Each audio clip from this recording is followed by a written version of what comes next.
Dr. Montrose, you see Kirk Sleep knock this woman unconscious, and he breathes for a moment, and you hear him mutter something about her eyes. Her eyes are wrong. And then he lifts the blackjack again and brings it down again. No! And again. I took one look at her in the eyes, and there was something wrong about her eyes. They were glowing, so I took my blackjack and I brought it down on her head, and I lifted it up again. I could still see those eyes, and I lifted it up, and I brought it down one more time. What have you done? I popped the trunk down below me. I saw the twitching body of Anthony Flinders. It was his turn. I brought the blackjack down on his head, and up again and down again. I turned. I thought, who next? And then suddenly I had a thought. There was something in the car. I reached in and pulled out the Tommy gun. He's murdered Lydia. He's murdered Lydia. I think he's gone for the Tommy gun. He's lost it. He's totally lost it this time. But he knows what he needs is he needs to pick himself back up again. So he pops the tin, but he just has a little bit too much energy behind it, and he just sprays cocaine all over his face and Montrose's face. And just for a split second, they're blinded with the white powder. And then you hear it.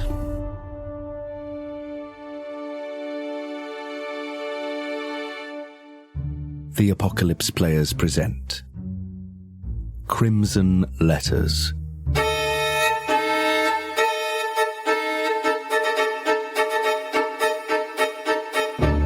A Call of Cthulhu 7th edition scenario by Alan Bligh. Starring Joseph Chance as Dr. Jonas Steinweg, Danann McAleer as Professor Duckworth, Dan Wheeler as Kirk Sleep, P.I.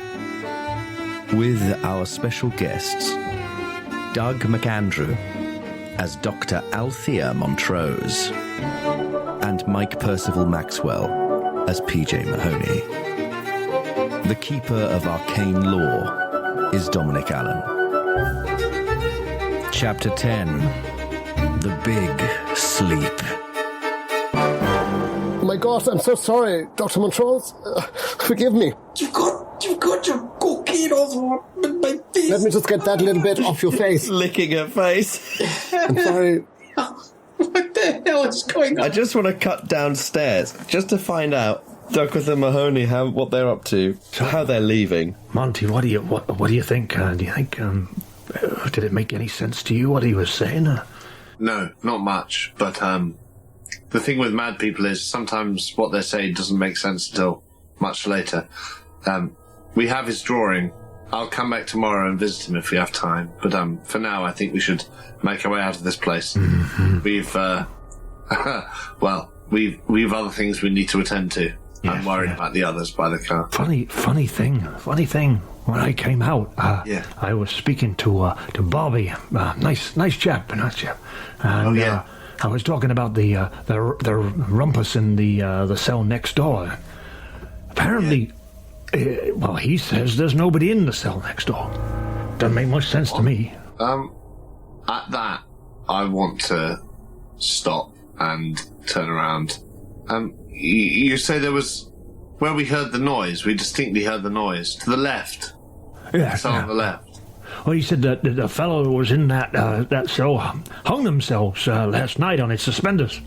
Christ. Why they allowed him suspenders in his cell, I don't know, or his stockings or whatever. I don't know. Perhaps, well, you want to look nice, I suppose, but could you what was his name, the attendant? Bobby. Bobby. Growfires, Bobby. Hello. Could we the cell next door? I'm slightly worried about noises coming through from the other cells. He's in a very delicate position. Would you mind if I just had a quick look in the cells across from his? Sure. This one would be most useful. What, the cell where the noise was coming from? Yes. The cell door is actually open. And it's empty. Yeah, the fella, he managed to steal some stockings from the laundry room and hanged himself last night. Whose stockings were they, may I ask? It doesn't seem like prison garb to me. Oh, well, we take on some laundry from the local area. I see. Good to keep them in work. Good to keep them busy. Well, yes, no, I see what you mean. Just give me a moment, Bobby. And I want to step into the room. And I want to do I don't know if I want to do a listen or a spot hidden. I'm not sure I'll gain anything from either, but I feel the need to do one or the other just to see whether or not Cecil was. Yeah. I'll do a spot hidden. Okay. It's probably the wrong thing. Just in case there's anything in there, I kind of want to see, like, is there... They've said he hung himself yesterday, so surely there'd be signs, there'd be, if not, like, police tape. We're not living in the modern world, but, there'd be perhaps tearing at the pillowed walls or anything. I'm just looking for anything that sort of shows the behaviour of the person who was lost in there. And I've rolled a 5 on my 56 spot hidden. Amazing. Yeah, you're looking at the light fitting. It definitely looks like it's been pulled out slightly. Right. By some great weight. The cable's dragged a bit. Yeah. Yeah. Terrible shame that. Man would take his own life. And there's because it's padded, obviously the floor is slightly padded, and there is a patch underneath the light fitting that looks like urine, possibly. Right. Well, so essentially it's just an average dance studio. I turn to PJ and I sort of say, whatever we heard from here, I suppose the door was open, so it may have been another inmate making a... It must have been. Deliberately or something? It must have been. Yeah, echoes in these places and play tricks on your ears. Probably was from across the ways. Yes, quite. Well, let's see how well you convince yourselves of that. Let's have sanity rolls from both. Okay. Here we go then. Well, that's almost a hard success, so I found myself quite convincing. 32 on a 44. So both successes. Yeah, you don't lose any sanity. As we're leaving the room, could I just catch Greyfriar's eye and say, here, Bobby, why was this door unlocked? It seemed open. Was that for a reason? Are there any inmates around here who are allowed to sort of converge or converse? It's a vacant cell. Of course, yes, but none of the inmates can come in here.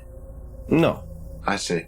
So if we'd heard anything in this room earlier, that would have been... Impossible. Oh, I see. Impossible, yes. Like I said, it must have come from across the hallway. Just echoed ground. Sounded like... Yes. That must be. You're quite right. PJ here is a Twitcher. He streams Minecraft online. He also works and he knows about these sounds. You're quite right, PJ. Thank you. I've heard a sound or two in my time, let me tell you. Oh, yes. Yes. Did I ever tell you? I think you did. Bobby, thank you.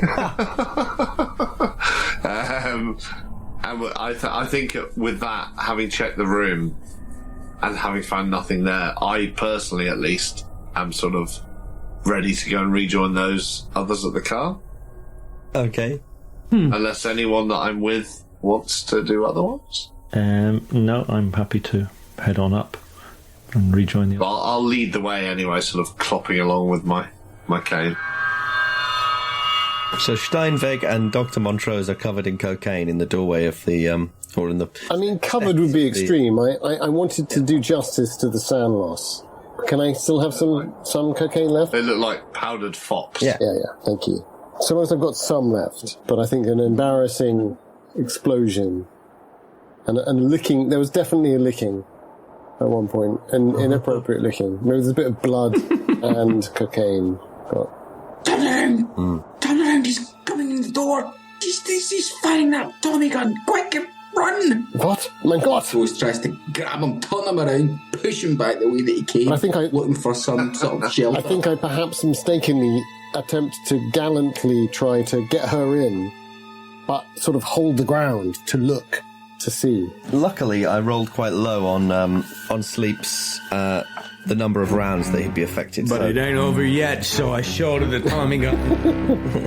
I pull the trigger, and I pepper the front of the asylum. And you're at an angle. Surely he's at an angle, Keeper. Well, let's see. Okay, so Steinweg gets to go first. With maybe a bonus for the influence of the... Well, I've taken some cocaine, but I mean, he's unfortunately addicted, so I'll leave that to Dom. Well, it depends what you're going to do. Well, I'm going to stick my head out to see what the heck is going on. If you're going to stick your head out and be really confident, then you get a bonus. I don't think that I'm being exceptionally brave, but I did want to make sure that Montrose was going in. I was able to see what was happening because I have listened to her. And she has said... It's the madman with the machine gun. Madman with the machine gun. There's a few Greco-Roman style pillars as well, columns at the, that you can get cover behind. Oh God, it's just like the beginning of the war again. So she's told you there's a madman with a machine gun, and if you've used that information to stick your head out of the door... Well, she's covered in blood, and... resisting the obvious help that cocaine would offer, I think it's perfectly logical that I would say. I'm not entirely sure. I think her nose is probably a bit and not in good shape to be taking a line aside from any other consideration. That'd be very crude. I suppose she could still like it. Maybe she actually takes a little bit of blood and coke smeared in a thing and, gives it a little bit. At this stage, running for her life, from the vengeance of the Tommy gun, then she might well do that. But anyway, a blood coke bomb. It's not sleep who's doing it. It's the Tommy gun. So yeah, I'm gonna stick my head around the corner and see what I can see. So the pillars, are they blocking my view? Let me say what I think Steinweg sees. I stick my head out and I'm looking to the left because I was imagining that's where we were parked, off to the left. Because I seem to remember... Yes. Good Dr. Duckworth did say that he had parked at the end of the line. Not in front of the gates. For some reason I'm going left. Tell me if it's right. I don't mind. I think it's left, yeah. So then I'm looking around and I'm thinking, I see pillars blocking my view. Is that right? Yeah. Are you in the doorway? Yeah, I'm in the doorway looking to right, literally sticking my head out, ready to pull it back in. But if all I can see are pillars and nothing else... Probably see the car. There's a chance you can see Kirk sleep, shouldering this thing. What kind of chance? Chance? A spot hidden. It's a spot hidden chance. No, I'm a little too wired for that. I can't really focus. He just happens to be stood behind a pillar when you look. So I think I dash to the nearest pillar and I hide behind it. Okay, so you're in really good cover. I think that's my action done, isn't it? What does sleep do? So I think as soon as I shoulder the Tommy gun, I sort of test it out with a sort of strafe across the front of the building where I've seen Montrose run in. The betrayer, as we call her now. The betrayer. And is Montrose? How far did you get, Montrose? Do you imagine that you're in you're in the doorway with Steinweg? I'm in the doorway. I don't imagine. I mean, she's got a move of 7. It's relatively low. It wasn't far, though. It wasn't far, but she's certainly trying to get as far away from sleep. And get some sort of cover somewhere as quickly as she can. So you fire this. You fire a burst of this. Yeah, I'm not aiming for anyone in particular. This is just sort of like almost suppressing fire. Whoever happens to be there, I'll just shoot them. Yeah, exactly. Yeah. Yeah, you don't really aim a Tommy gun as such. It's all about the dramatic flourish. Yeah, exactly. I think I know that much. Yeah, I know that much. I seen mobsters use weapons like this, and I know it's all about demonstration. It's all about. So I shouldered the Tommy gun, and I just straight across the front of the building. I thought, any motherfuckers who come out of that door, they're gonna get a mouthful of lead. Yeah, I don't think we need to roll for that because it sounds like they're in cover and you're just and I'm not aiming for them anyway. Yeah. So you all hear the stone. I get this sort of as bullets embed themselves in the sort of the sandstone. And as I do that, I take a couple of steps towards the building. Monty, did you hear that? Duckworth, you're coming up you're probably crossing the foyer to the door. I want to Are the windows broken, or are they... No, nothing like that yet. But you can probably hear the gunfire. Make my way out the door slowly and just say, well, I'm going to use... well, I've used it before, so I'd like to use my psychoanalysis and say, I realized the people I was firing at were my friends, and that there was no need for this sort of violence. I heard a voice telling me that the people I was firing at were my friends, and there was no need for this kind of conduct. Yeah. And I realized that the gun that was in my arms, it wasn't my gun, and the people I were firing at weren't my enemies.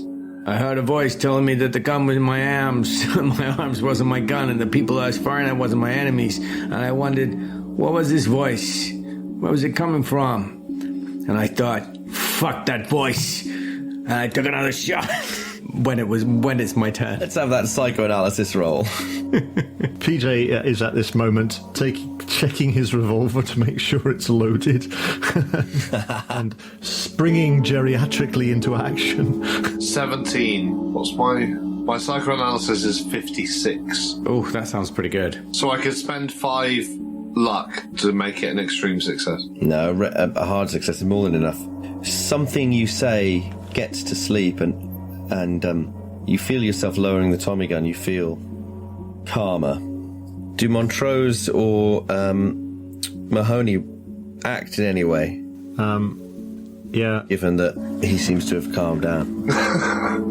She peers at him from whatever it is she's found cover, trying to figure out whether or not he's, got shit together. So PJ is going to take up a sort of defensible position beside a window or beside the doorway, where he can try and get a bead on Sleep, but he's got his gun because he is very concerned about Sleep's behaviour and thinks that, winging him or shooting him in the leg or something like that might be necessary to be able to disable him, to get the weapon off him. But if he's kind of calmed down, he's just going to observe the situation. Yeah. As far as I'm concerned, I'm going to be sort of walking quite openly towards him because I've spent a lot of my time over the last 2 days with Sleep, and this has worked before. So I'm trying to, reverse narrativize his insanity as I walk towards him and sort of, PJ's just shaking his head. He's going to get his head blown off. I saw a figure walking towards me. It looked like a figure I knew once before. Maybe a friend. Although, didn't have the face of a friend. In fact, the figure didn't have any face at all. But somehow, he made me feel a bit calmer. I lowered the Tommy gun. I saw him wave his hand at me. Yeah, this guy seemed like a friend. Somehow he seemed like a friend. Dr. Montrose, what on earth happened here? The girl, Lydia, she attacked me. They were trying to get the rest of the patients indoors. There was a lightning strike, and she was just staring at us, and Flinders was banging at the boot, and then she just launched herself at me, stuck the bloody head on me. Look at the state of my nose. And then Sleep came over, and he saw there was something in her eyes, I don't know, and it just set him off, and he seemed to knock her out, and then he just caved her skull, and then he went to the boot, and then he opened it up, and the boy I just saw, I was trying to get in, and I just saw him go for the gun. I think they're both dead. Yeah. No, this is not good. I think, Mr. Mahoney, you have this covered, yeah? Yeah. And he's saying this all from kind of, he's got his cane. I don't know what the hell Monty hiding behind this pillar while Monty's walking towards him, and you're kind of trying to get a bead on him, but because these pillars are in the way. I'm walking towards Monty again very slowly in the hope that I can once again convince him to give me his weapon. But while this is all happening, so... If there's any dregs of the combat round left, I will try to dash back, I think, to Dr. Althea Montrose. So you both found yourselves in the doorway. Can Kirk... I presume Kirk Sleep still has the lowest luck. Can you give me a luck roll? Happily. That's a bad fail. So as Steinweg and Montrose sort of convene in the doorway, you hear some people coming up behind you. It's a couple of doctors, some orderlies, security personnel. They've heard the gunfire, and they're running up to you, and they say, What's happened? What's happened? One of the patients attacked me. Outside. One of the doctors turns sharply and he says, Miriam, I thought you said you got them all in.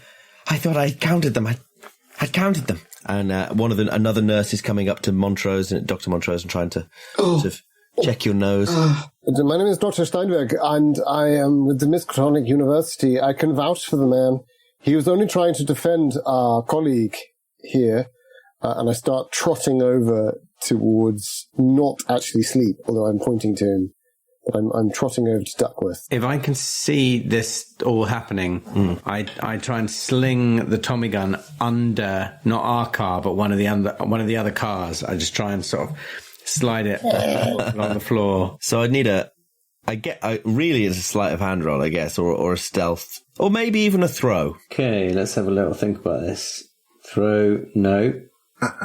Sleight of hand, no. So I'm going to go for stealth. Stealth 40. Oh, it's a wheeler roll. No, that's bad. You could always... I've rolled a 91. Push but I'm going to push it. Yes. Oh, let's hear him. I'm going to push the roll, throwing a Tommy gun under a car. Everyone's happy. So I throw it, and it doesn't make it all the way under the car. So in this flash, I threw the Tommy gun. I tried to get it under the car next to ours. Didn't quite make it. So I leapt to the floor, slid across, tried to push it under, slid across the gravel. Oh, thank fuck for that. That's a hard success. That's a hard success in my stealth roll. You conceal the Tommy gun just as these doctors are sort of coming down the steps. One of them's trotting after Steinweg and saying, well, but what about the gunfire? Why the gunfire? You didn't shoot a patient, did you? Well, I assume it was because the patients had gone mad and were attacking an innocent doctor from the city of Glasgow. She is a professional who has been visiting the Miskatonic. Remind me of your station here. I am the chief doctor of B ward. Well, thank God you're here during the night. No doubt you'll be able to help us greatly. Could there be a luck roll to see if I know this chief doctor? I think you probably do know him. I was literally about to say, Dr. Duckworth is here, and I'm sure that everything will pan out. Gerald, how are you? Ah, Dr. Duckworth. Yes. What is going on? I know. Such chaos.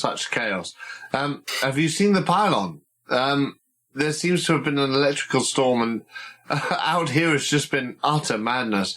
The cell's still locked. You haven't switched over to the electrical system, I suppose. No. Well, good. This is a case in point as to why we shouldn't. Yes. No. This pylon right here. Look at it. It's somewhat burned. Yes. And anyway, I'll take us out of here as soon as you like. Sorry for any disturbance. It sounds to me like you're trying a hard fast talk here. Yeah, I know. Oh shit. And my fast talk is fucking shite. But actually, Danann's is very good. Mine's really good. Could I argue for a persuade if I did more improv? You can have a persuade, but it is a hard persuade. A hard persuade, I'll take. And I'll say, Gerald, the thing is, this went off. We've some people, I'll explain to you later, over dinner with Marjorie. How is Marjorie, by the way? Is she alright? Fine. She'll be happy to know we spoke. And then I roll, and oh my fuck. Wait, what was I rolling for? Persuade. Okay, I got a 9. It's just they're just dice. I got a 9 on 45. Very good. So, yeah, he sort of listens to you intently and then says, "Yes, it's been a strange evening. Yeah. Well, If everyone's all right, I'm very sorry you were attacked and your colleague was attacked. Yes, by all means. Let's talk in the week and try and arrange something. Yes, I'll try and get to the bottom of what happened out here. Yes, Joel, I don't mean to tell you your job, but I think it may be just a dearth of attendance for the inmates. So many of them. Lydia, for instance, was so charming. But we need some more bodies on the ground. We need bodies on the ground. That's Lydia's body's very much on the ground. Too many bodies on the ground. Yes. He says, where is Lydia? And then he sort of says, we'll speak in the week. And then he strides off and he's sort of summoning matrons and nurses with their little storm lanterns over to him. It's got quite dark now. And he's sort of trying to organise them. I immediately turn to the others, mainly Dr. Montrose and Kirk Sleep. We need to get out of here right now. We should leave now. Yes. Oh, Dr. Montrose, what on earth happened to your face? Let's get out of here. Mr. Mahoney, quickly.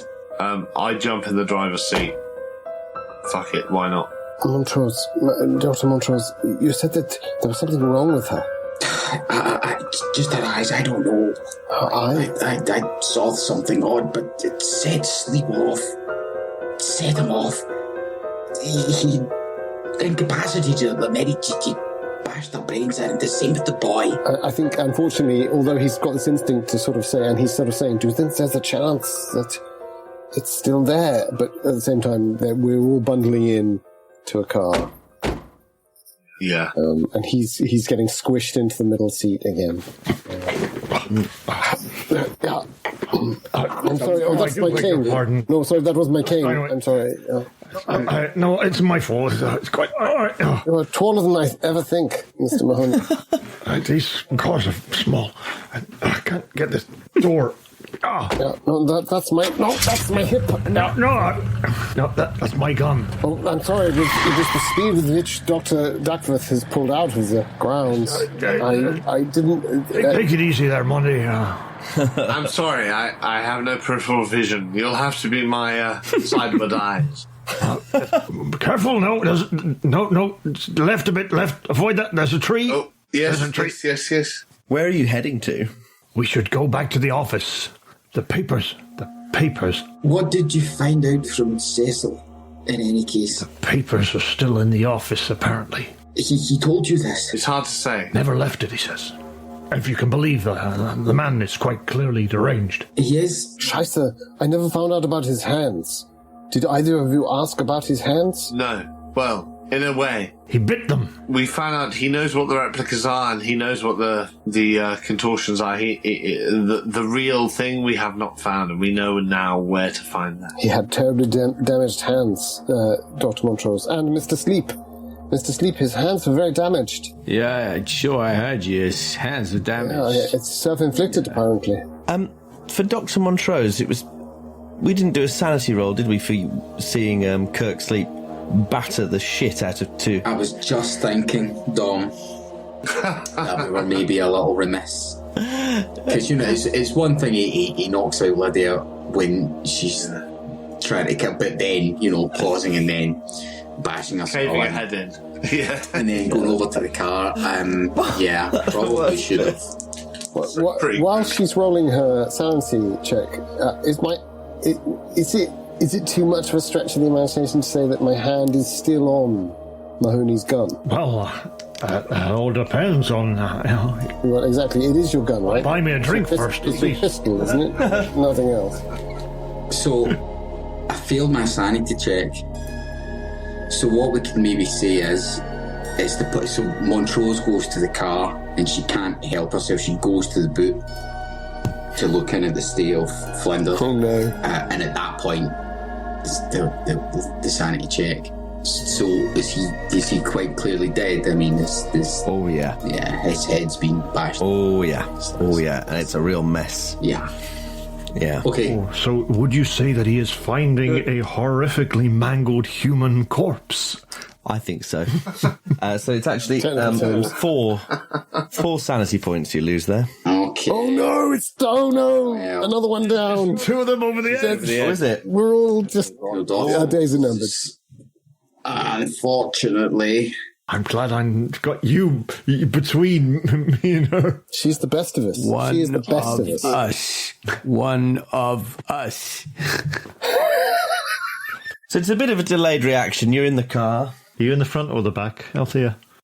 So she's went to the boot, and you see her look in, and she just closes the boot, wide-eyed, and then steps and gets into the back seat, looking straight ahead, her hands shaking. If she's still got a handkerchief or a rose. So, just to clarify, have you pulled over to have a look in the boot? Well, I think the boot was probably... Oh, so this is at the point we're trying to clear out.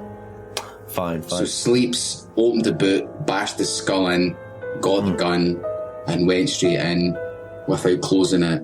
And Montrose has just been drawn out to look. She saw this. You couldn't actually see. She maybe saw splatters of blood flying up from the boot, but she felt compelled to have a look. So she's had a look in before we've set off. Probably closing the boot over before we drive off, and that's when you looked in. Couldn't help herself. So you get to you get back in the car, very quiet, and you've been driving down the hill. Where is it you're heading? Where is it you're driving to? I think we're heading back to Miskatonic. I think that's the plan. So you're a ways from Miskatonic. You're sort of in the downtown area, and you pull up at a junction. Look at a sort of stop sign. At which point, Dr. Montrose leaps out the car and just starts running. Shite. I'm done with this. And she runs. This is madness. I'm a librarian. I'll go after her, and I throw open the passenger door and start running after her. No good can come of... I too will go after her. I think I'm right next to her. She does have her cane. She's not very fast. But then again, neither am I. Nor are many of you.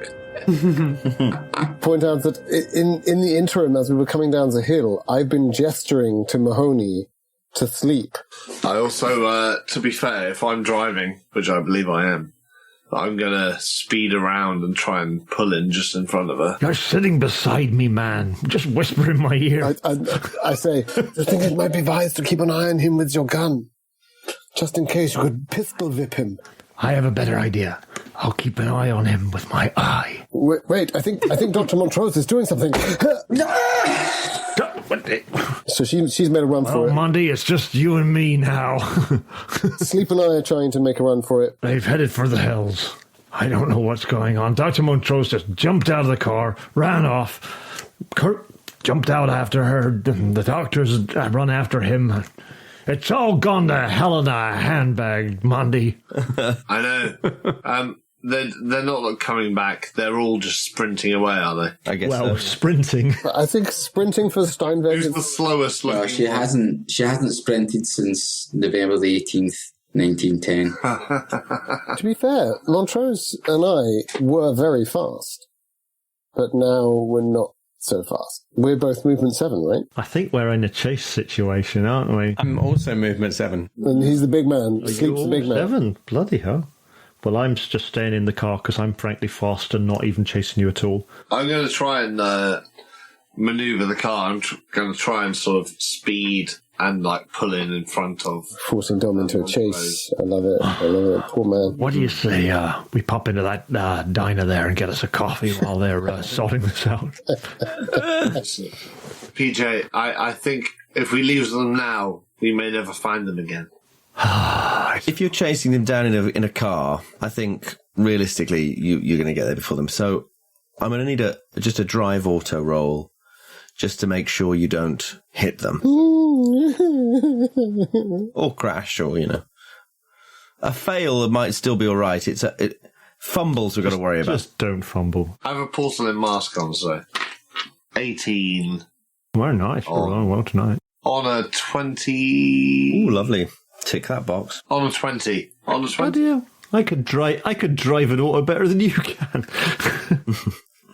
Yes, I'm aware that my drive auto is shite. So you pull up just in front of Dr. Montrose as she sort of keeps running.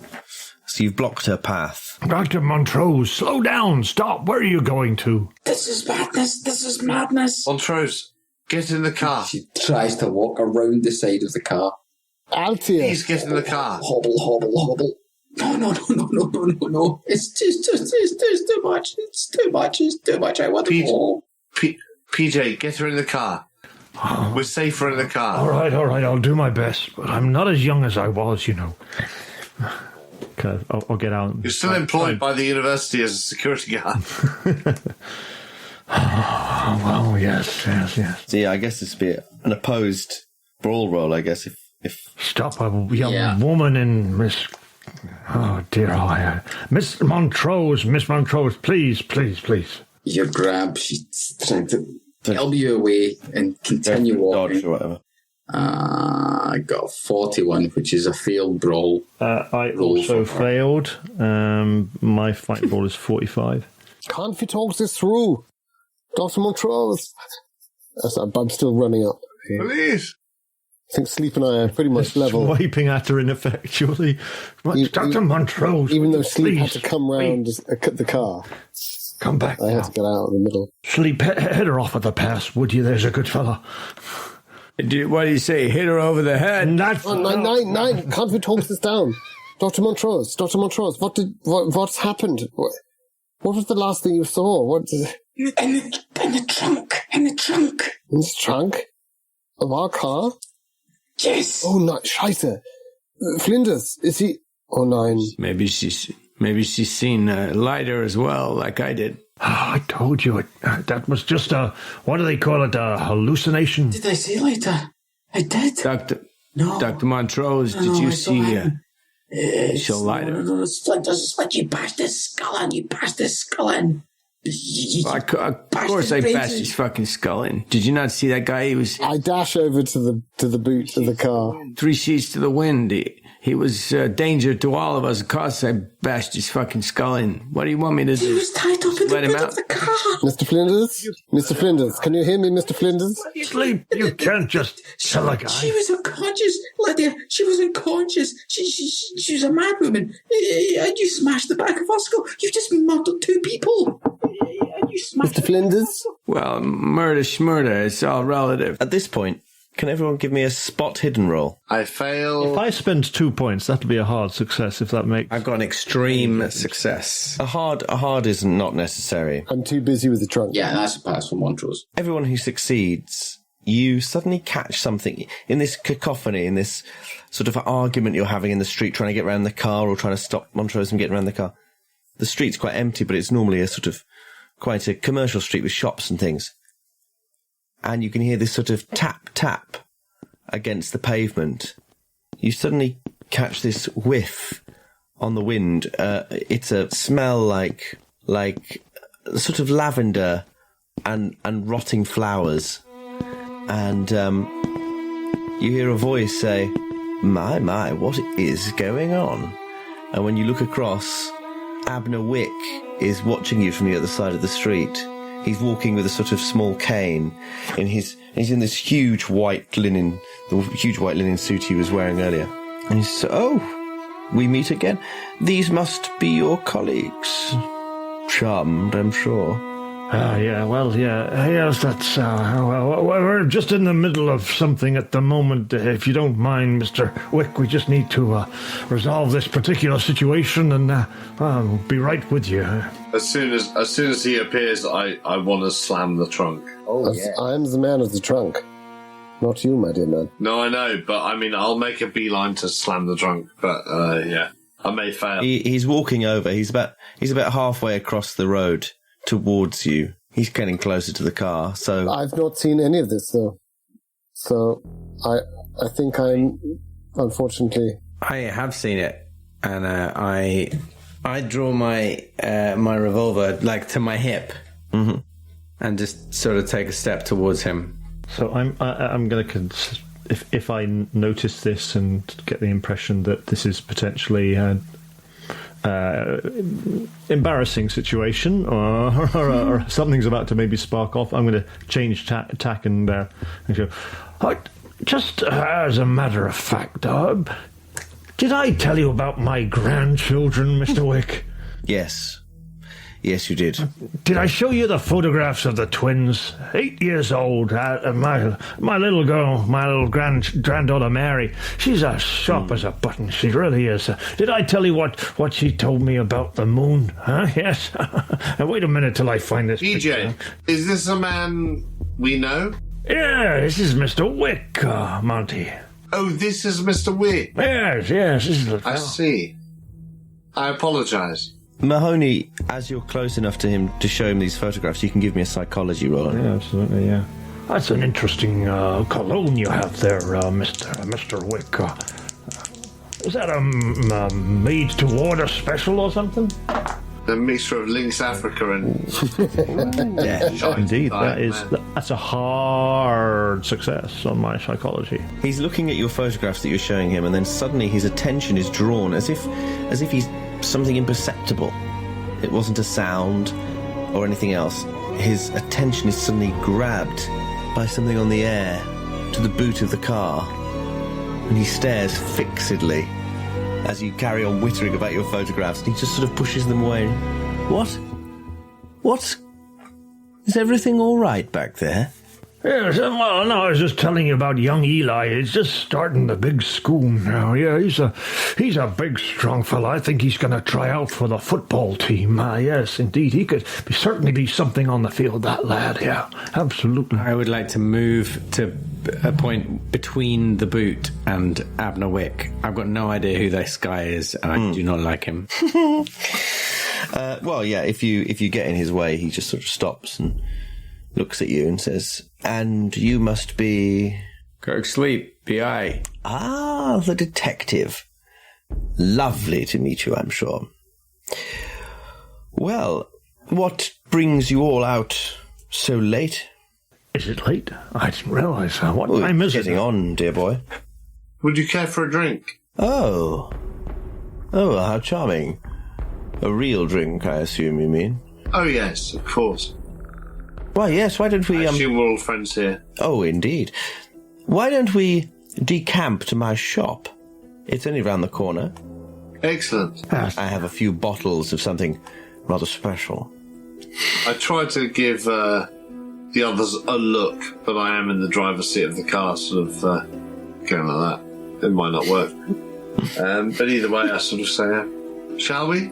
Let's, gents and ladies. Yes, I think that's probably. Yes, let's do that. That's a good idea, Monty. Let's do that now. So are you all going along with this? Well, I'm very interested to know that during that sequence, whether I was opening the boot or not, because quite a lot happened. You were opening the boot. I was going to open the boot, but that was about 2 minutes ago, before any conversation. So there was a whole Abner Wick. But I didn't pass my spot hidden, so I didn't see him approaching, so I was assuming that simultaneously I was opening the boot to investigate Dr. Montrose's... Because the logic was I was going to resolve her psychological problem. Yeah, well, yeah, if you open the boot... you don't need to roll to open the boot, but you do need to make a sanity roll for seeing what's... But I have war experience, and I'm in the First World War, so I don't think I do I? Okay. It's your call, Doctor. Doctor of the Keeper of the Chaos. No, I think that's fair enough. I'm thinking I've seen some pretty terrible bodies in my time. So if it's just for the body, unless there's anything about his eyes that are yellow... It looks like he's been bashed in with something heavy. Yes. But it was the opening of the boot that distracted Abner Wick terribly. Yeah. So this is happening, then I realise Victor is there. But do I have any chance... Yeah, but I'm really interested in the item that Mr. Flinders carries. And I wonder if it could be useful for all of us, or potentially... Which item? Didn't he have some sort of pendant? He has an inverted pentagram on a. I would like to take this. Okay. Well, Kirk interposed himself, so you have an opportunity to do that without really being noticed. Yeah. It's a sort of desperate act. My sleight of hand is very poor, so... I don't think it'd be required. That was all I wanted to do. And so you end up once again... twice in one day in the company of Abner Wick as he walks you or directs you back to the shop, which is just a block away. Monty, do you want to park the car up somewhere and come and join us, or do you want to? I can take the car. Well, yes, no, I'll take the car. I think that's fine. Oh, my dears, you can park the car in the loading bay at the back if you like. It'd be very safe. Oh, I see. Yes, excellent. And they don't lock it at any particular time, no? Oh, it's my loading bay, dear heart. Of course. Can I, as I'm driving in, make if it's a roll, it's a roll, but I just want to see where the gates would come across and park across that. So it's like, there's the street, and there's an entranceway, and then there's these 2 loading doors, and then there's a covered loading area. So I want to park between the 2 loading doors, sort of haphazardly, like deliberately haphazardly, so I can then blocking turn to him and go, yeah, and then sort of turn to him and go, well, since we're here, let's park where we want and drink where we want. Am I right? And then sort of walk away. Yeah. But the deliberate thing is to park between the doors. And before long, he's fishing his keys out and unlocking the door. And inviting you inside for a nightcap.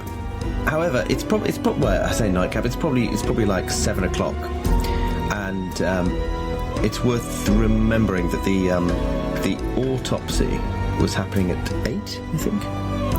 Yeah. But as he shuts the shop door, he gets you all inside, and then the final shot would be him looking up and down the street, and then shutting the shop door and pulling the blinds down.